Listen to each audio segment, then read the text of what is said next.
Welcome to the episode of Jay Leno's Garage. You know, it's always nice when we get automotive royalty to stop by the program. And it doesn't get more royal than this. This is the EB110 Bugatti, 1993, in the classic Bugatti blue. Fascinating history, fascinating story to this car. EB110, I think it signifies the 110th birthday of Arturo Bugatti. It's an amazing supercar when it came out. You know, in the 90s, there was this whole era. There was the McLaren F1, there was the Jag 220, and of course the Bugatti. None of those cars are around anymore, but it was a pretty exciting period. And this is one of the most exciting cars of all. Fascinating engine. Let's meet the owner of this car, Stefan Frisk. Stefan, come on in. Good to see you, my friend. Good to see you. Thank you so much for bringing this. Absolutely, my Very pleasure. exciting. You know, when this car came out, the 90s was a pretty fascinating period.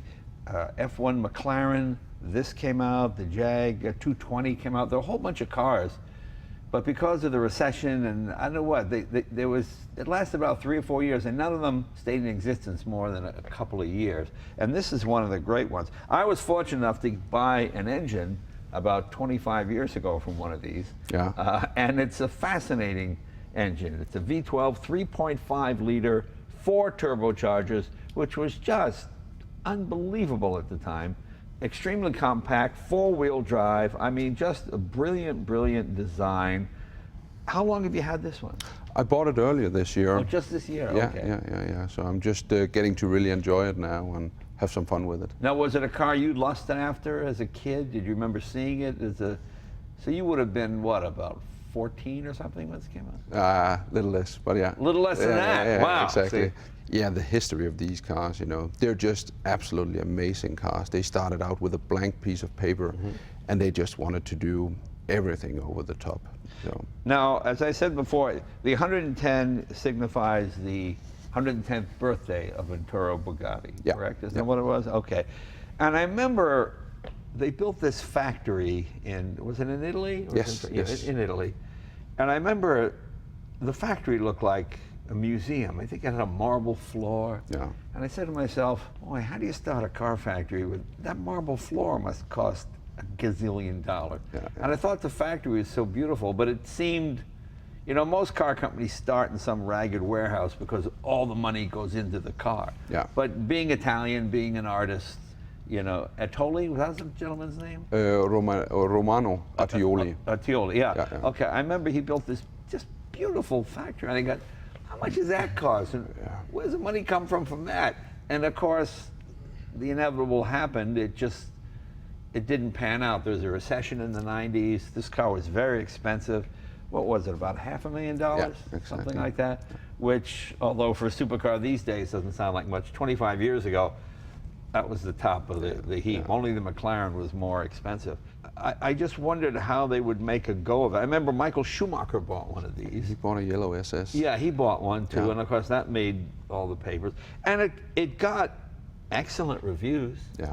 People really liked it, but for some reason, I don't know why. Why did it not succeed, do you know? I'm not sure. I think a lot of the heat at that moment went to like the McLaren F1 when Right. that came out, because that was also spectacular. This was much earlier actually, and Attioli, who was a very successful self-made Italian businessman, he was a big Bugatti collector and wanted to reinvent the brand, so to speak. Right, so right. he took a blank piece of paper and he started from scratch, where a lot of the other manufacturers at that period, they would start with, you know, a BMW engine or Mercedes engine or something like that, and then they would build a good car around it. Right, right. He did everything from nothing with a full carbon chassis.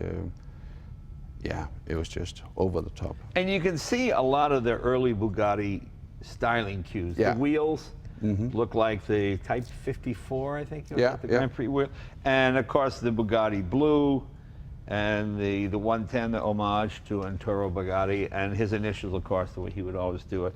Yeah, I mean, it was a fascinating car. I remember seeing it at the auto show and sitting in it, and I could barely fit in it. That's why I put these shoes on. You know, I just wear my work boots, but I realized I wouldn't be able to get in this thing. And I thought it was a little tight. But, and of course, these windows. People always wonder why is the McLaren and why does the EB110 have these windows? Because at the time, being 200 mile an hour plus supercars, there was no window glass that could take that kind of pressure. They would just blow out. Yeah. So they would have to go with a stiffer frame and then a smaller window here. Now we have windows that can, of course, go all the way down, but 25 years ago was a long time ago. Imagine they did 213 miles an hour in a production car. They just took it out and, you know, made a world speed record. And it was only 3.5 liter, which, as I said, is the same as a mid-50s Jaguar, pretty much. Yeah. It's pretty, most V6s are about 3. This is a V12. Look how compact this whole unit is. Yeah, yeah. When I saw this, I just had to buy it. I didn't know what I was going to do with the engine. We were going to put it in something. We've just never gotten around to it. But it is so complex. Yeah. And it's all here. This is engine and transmission. It's all in here. So all integrated. And being Italian, it's a beautiful sculpture as well. The EB110 in the valve covers, and kind of like the Lamborghini Miura, you could look in the rearview mirror and see all this working. Yeah, yeah.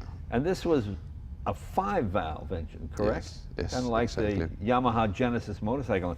Is that 3 exhaust, 2 intake, or is it the other way around? The other way around. Okay, 3 intake, 2 exhaust. Okay. And it's amazingly compact. I mean, it's really a work of art. Who designed this engine? Do you know? I don't know actually who did it, but they did it from scratch. You know, they didn't go out and buy an engine somewhere, so they did everything.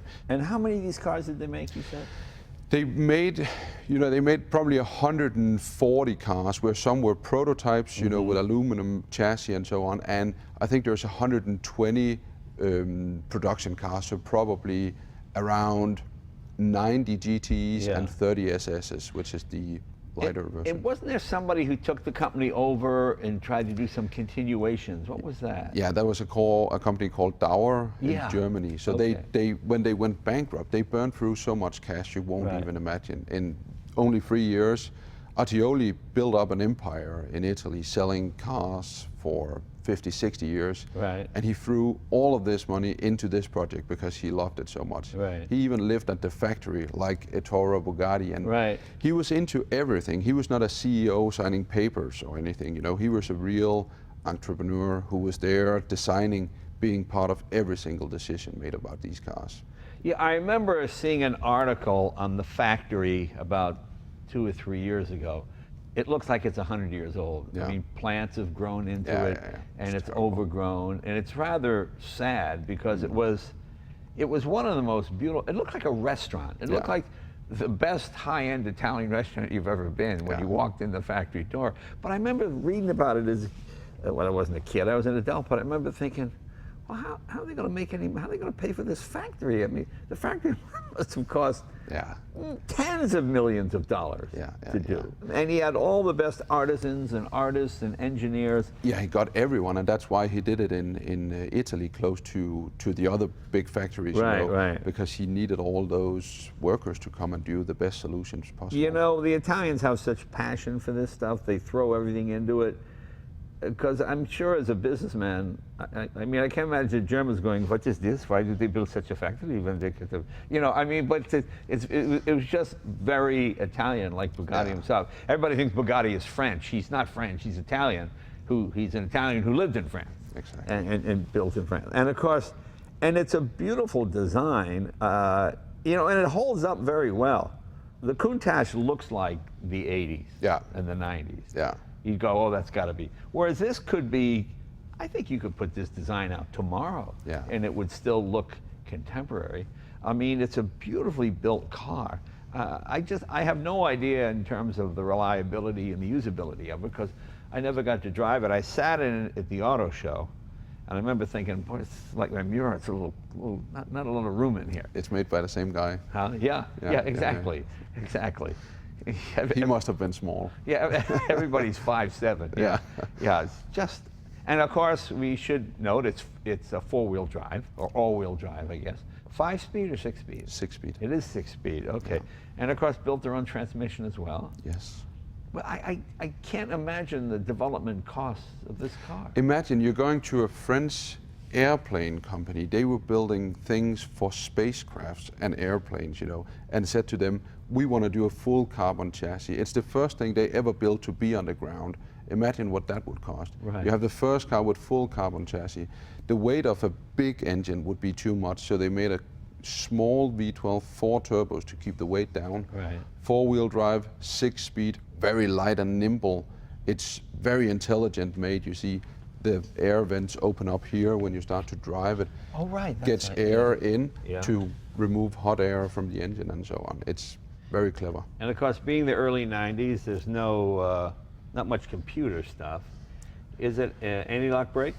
Yes, ABS, Okay. yes. It has ABS, okay. Yeah. Okay. Go on, does this open? Down here. Oh, that's down there, okay. Oh, I see. Okay, yeah. Yeah, so it would have been developed, what, in the late 80s, I guess, Yeah, correct? yeah. And then they started, the factory was probably started in 90 Right. on his birthday, 110th birthday. Okay. And the car was finally presented a year later in 91, where they had the finished products. And then they produced cars for 3 years, and they were out of business. Yeah. So the gestation period to develop it was what, about 2 years, 3 years? Yeah. Which is unbelievable. Yeah. Because even you go to Detroit and to come up with a new model, even with existing drivetrain, takes 3 years. Yeah. To build it completely from scratch, it's Yeah, it's amazing what they really did. And they had so much passion about it. When they Yeah. bankrupted the factory, a lot of the guys, they didn't believe it. They were like, oh, we will be back on Monday again. Right. They thought someone would come in and save them, so they didn't even want to clean their desk. They were like, well, let's leave it here because next week we're going to be back here building cars again. Right. So they built around 120 cars, which is impressive, actually, because this is a very expensive, one of the most expensive cars in the world when it came out. When did they realize they were in trouble? How many cars did they expect to sell to break even? Do we even know? They were expecting to do around 300, 350 cars, and they had a Targa planned as well to do that. But since Artioli, who owned the company, he made his money from selling Ferraris around Europe and from importing cars from Japan and selling them as well. And when the Japanese economy kind of went down in the early 90s, the yen went up, so he couldn't really do that anymore. So he didn't have any money coming in to pay for this party. And that combined with the fact that the orders just didn't come in either. He bought Lotus in order to have a US distribution network. That's right, yeah. And the idea was great, it would have worked, but the economy kind of took him down. That was probably the major reason. And then some of the local competition realized what he was doing, and they thought this car is just too good, So they went out to some of their spare part manufacturers and said, if you supply a single screw to this guy, you won't sell anything to us. Did he himself go bankrupt, or was he? Yeah, they had to bankrupt the company. And until the very end, he prioritized to pay the employees. There were 220 people at the factory. So he maintained their salary until the very last, and then they went bankrupt with around 55 million, which is not a huge amount for this kind of operation. You would expect, $400, $500, $600 million or so. Sure. So when he went bankrupt, did he still own the Bugatti name? Did he then sell it to VW? Did he recoup anything, or how did that work? They had an auction to sell, all the engines, parts, and everything that was left, including the brand. So Dower bought a lot of the chassis and engines and so on to keep on production. And Volkswagen bought the name and all the rights to produce cars. Oh, they bought it at the time? Yeah. Oh, that's interesting. So they were just waiting in the wings to sort of... Yeah, I think they bought some of the cars, to do a lot of research, to test and see, because they wanted to make the Veyron in the line of this car. So that was, I think they had a good idea of what they wanted to do. Yeah, I'm surprised they didn't continue this car. I mean, it seemed like a finished car. How is it in terms of roadability? Does it run hot in the summer? Does it overheat? Is it pretty good? No, it's very good. It's super reliable. One of the best cars I've driven from this period. Wow. Because they tested it a lot. They really built them very well. So you can use them in all kind of weather. That's also why they took it to Le Mans. They were hoping for rain, and then with the all-wheel drive, they would be able to. Yeah. Boy, I mean, that's something the Italians do well. They get that passion. Yeah, he flew the whole factory to Paris to do the presentation of the car because it's a French brand and so on, so they did it in Paris. They had a dinner with 1,800 people that night at like the Versailles, and they just... How much was that? I don't know. Yeah, man, hand out sandwiches, please. Yeah. Wow. So how is how is it in terms of service and parts? Do you find, you know, like with the McLaren F1 and the P1, and this seems to be a thing now, there's like maybe 25 people in the world. Like McLaren has a guy that just does the F1. He goes around the country, boom, boom, boom. Yeah. SLR has a couple of guys, boom, boom, boom. Same thing. P1, everybody's got one P1 guy for the United States. Is there someone who knows these cars and services them? How does that work? Where do you take it when you need some work done?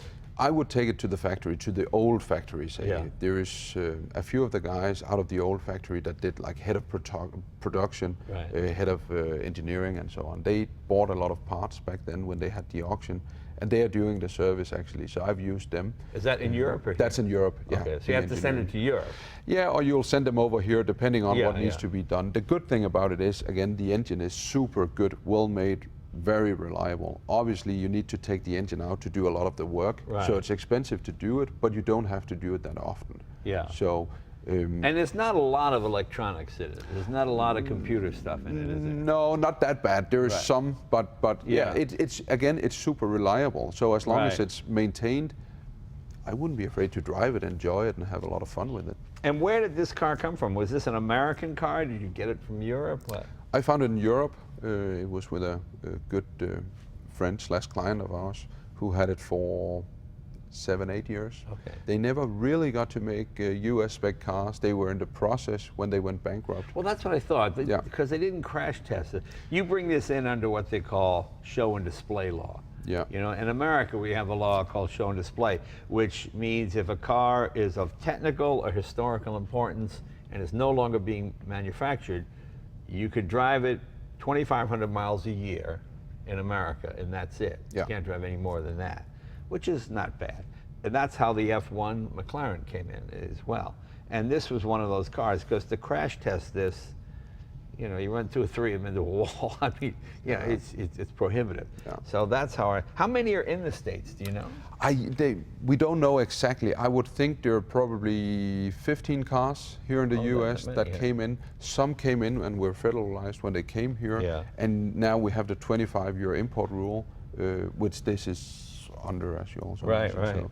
So, yeah, so they're increasing in popularity, also because there's a lot of Veyron and C-Run owners now. Right. And they look back and they're not going to go out and buy a Type 35 or something like that. You know, Right. they think this is the closest they'll get. Right. So this really connects the dots between the pre-war and the post-war Bugattis. Now, the modern Bugatti factory, the Veyron factory, which is owned, of course, by VW, do they honor any of this, or do they have nothing to do with it? They do a lot actually. So they really realize that this is a real Bugatti and it has a place in history.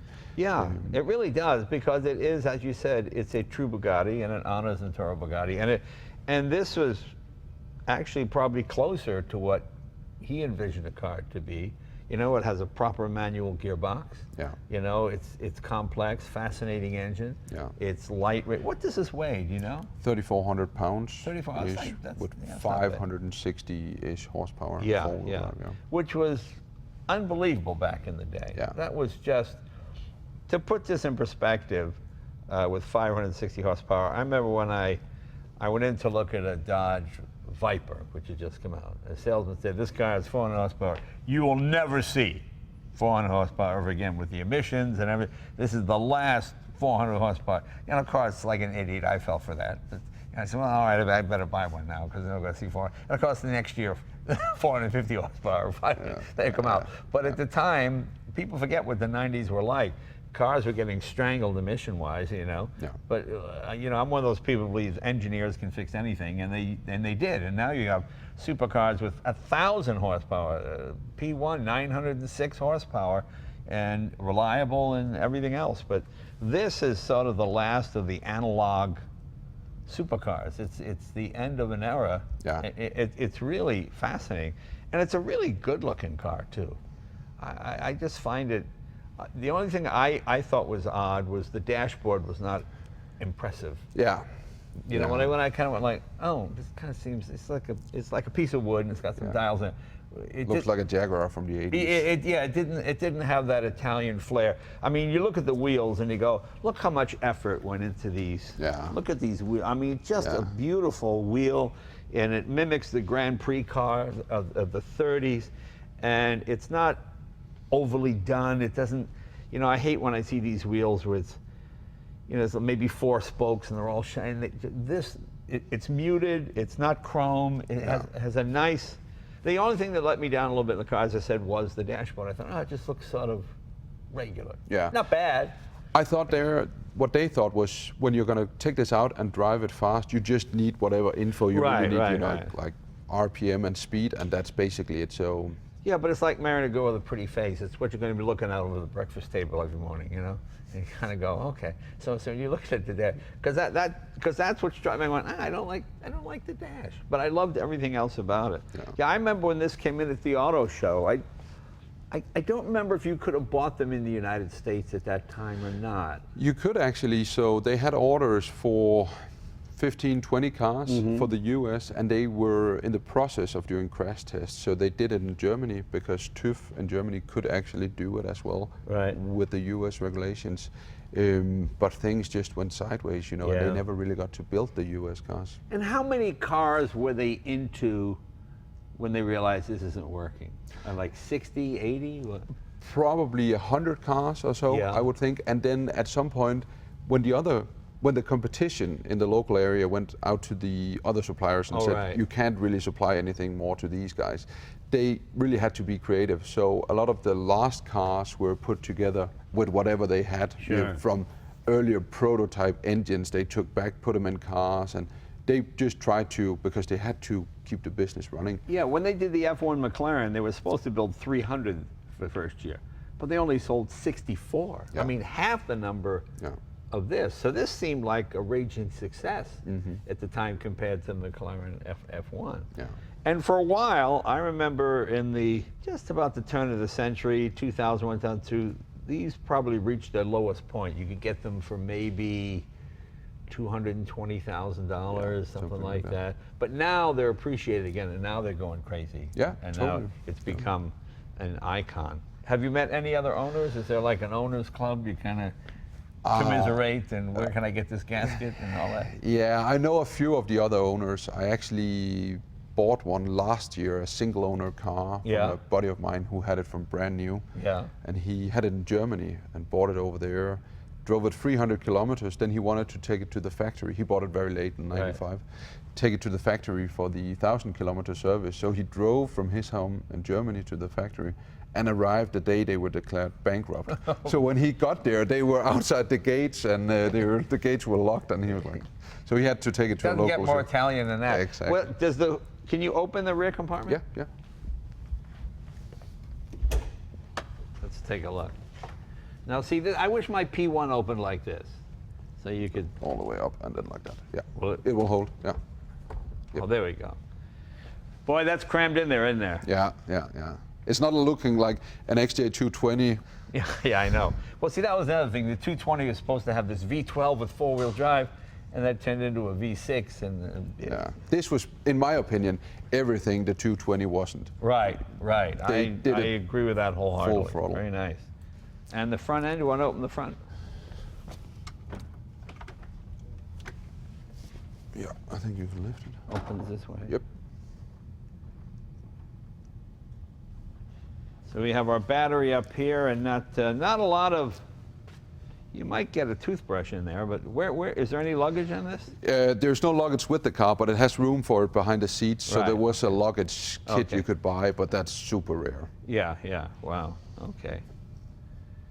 Yeah. And of course, as I said, it's all-wheel drive, so you've got differentials and everything else up there. How many miles on this one? 10,500 miles. Oh, okay. So yeah. Well, I'm anxious to hear it run. I've had that engine for 25 years sitting there. We've never fired or done anything to it, so to see it in action is going to be exciting. Come on, let's close this up and we'll see what you can do.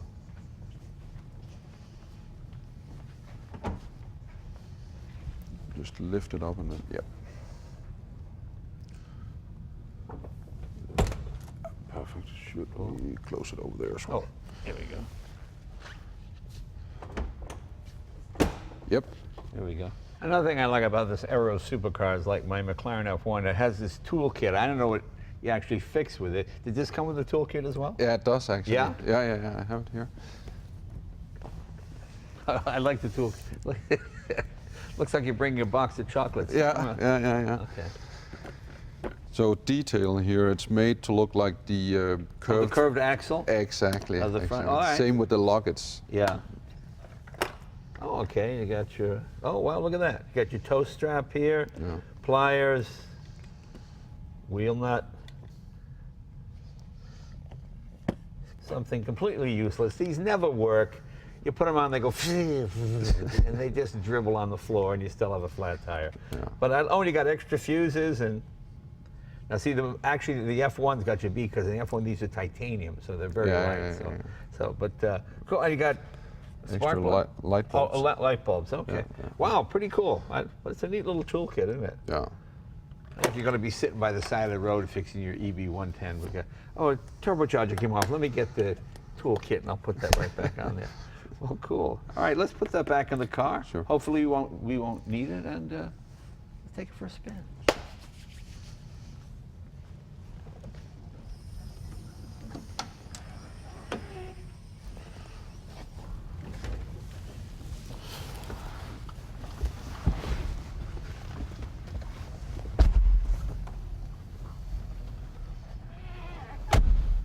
I've had that engine, I've never heard it run, so. There you go. Wow, incredibly smooth, isn't it? I'm gonna clear that, yeah.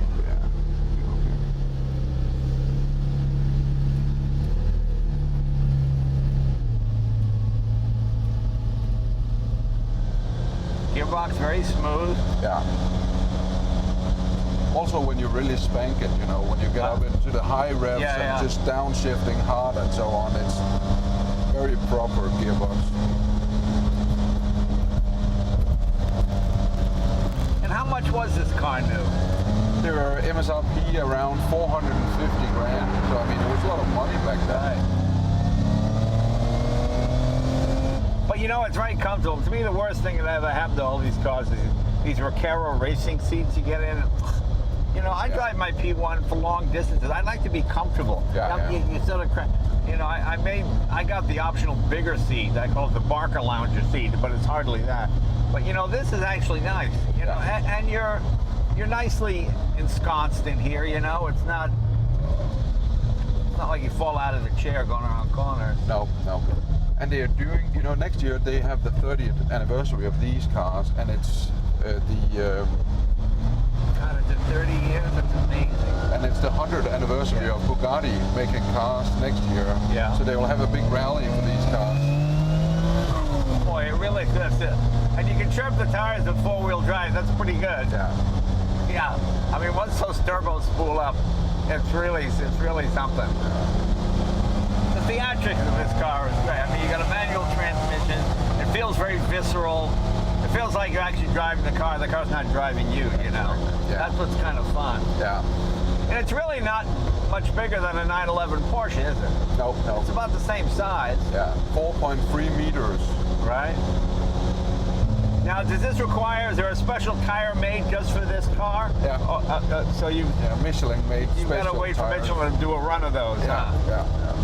But again, you can get everything. It's not that hard to get it. Yeah. It has close to 70%, a little more than 70% going to the rear, Right. and 30% going to the front of the power. I remember one of the most fascinating aspects of this car was they were coming up with some sort of green oil that once you ran it through the car, you could actually just dump it on the ground and it would biodegrade. But that never came to fruition, did it? I'm not sure they got to use it really. I know they were working on it, and I think they got a real product out, but I'm not sure they got to use it. But again, that just shows how far out they went. They thought about everything. They wouldn't compromise anywhere. I mean, that seems like it would almost be impossible because the carbon and the byproduct of the fuel being burned, you'd think there wouldn't be green at all. Exactly. You know. Yeah. It's not like Was it ELF? Is that what you said? Yeah. We developed? Yeah. And they made their own gearbox too. It's a very nice gearbox. It was developed at the factory, or did ZF or somebody get it? No, it was developed at the factory. Boy. Have you been to the factory? I haven't, not yet. It would be fun to see. It just sort of looks like Atlantis in the middle of the ocean. You know, it just looks like an abandoned dream world. You know, just a beautiful, exotic-looking building. And as I said before, it looks like it's been there for 100 years. You know, there's vines growing over things, and it's really rather sad. Yeah. It's amazing. They've sold, what, 350 Veyrons? Yeah. Yeah, 450, I think. Really? Wow. Yeah. 600 Chirons. 600? At $3.5 million each. And then they're doing the Devo now, which is the new one at $5 million. You know what I thought was great was the Gabrielle, the 4-door. Yeah. I thought that was perfect. The big motor, you take 4 people. It seemed like a win-win to me, but I don't know. Yeah, and these are now accepted by Bugatti Club of America as a real Bugatti. Oh, they are? Yeah, so you can actually take them on the rallies and, you know, people will like you. Well, I don't know why it wouldn't be a real Bugatti. Yeah, totally. He bought the name, he built the car. Yeah, and he built it right. It was not just like he modified something else. Right, no, I mean, anytime you build your own engine and transmission, it's unusual to get it right the first time, you know, there's the second generation that, oh, no, we fixed the oiling problem. I mean, they got this motor right the first time. Yeah. And who built the motor? Were they ex-Lamborghini Ferrari guys or what? Yes, a lot of them were. And that's why he had to do it in Campogalliano. Yeah. Because he had to be close to the two factories. Right. In order to get the right people. They wanted to do it in France, but you know, they just couldn't get people to move there. Yeah. I think it's a little different with Volkswagen now and Alzheimer. I'm surprised nobody bought that factory. Yeah.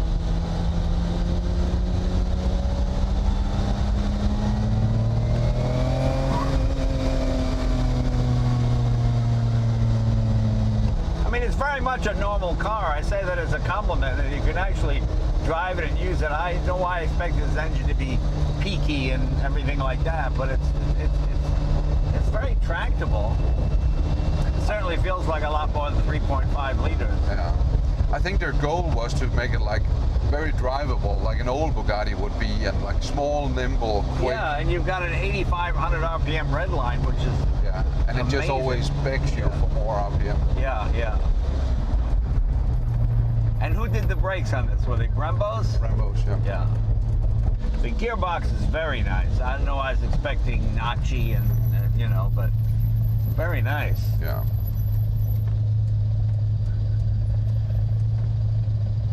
And in the SS, you know, this is aluminum instead. So Right. This looks different. And bucket seats and so on. Yeah, the 90s was that whole era of the last of the manual transmission cars. Yeah. I think the Porsche Carrera GT is the last one to have a manual gearbox built specifically for the car. Yeah. That's another fantastic car. That's a wonderful car. You know, the only trouble is it's a bit too low to the ground. I mean, I love my Carrera GT, but you know, I put the factory lift kit in it, so instead of going, it goes. Yeah. You know, so you still scrape, you just don't scrape as hard. Yeah.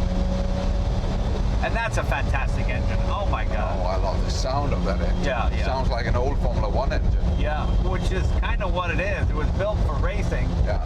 And then they realized, oh, well, they did away with that, so they got to do something with this motor. God, this car is 25 years old now. Close to 30 years old. Next year it's going to be 30 I guess that's since they presented it. Yeah. And 100 years since Bugatti was started back in France. Yeah. Yeah, so there's going to be a lot of stuff in 2019 about the EB110s and Bugatti in general, you know. It's a big year for them. Well, Stefan, thank you very much. This has been a dream come true since I sat in at the auto show like 25 years ago or something like that. Come by any time. Thanks. Oh, yeah. Thank you very much. Thank you. EB110 doesn't get any cooler than this. See you guys next week. Thanks.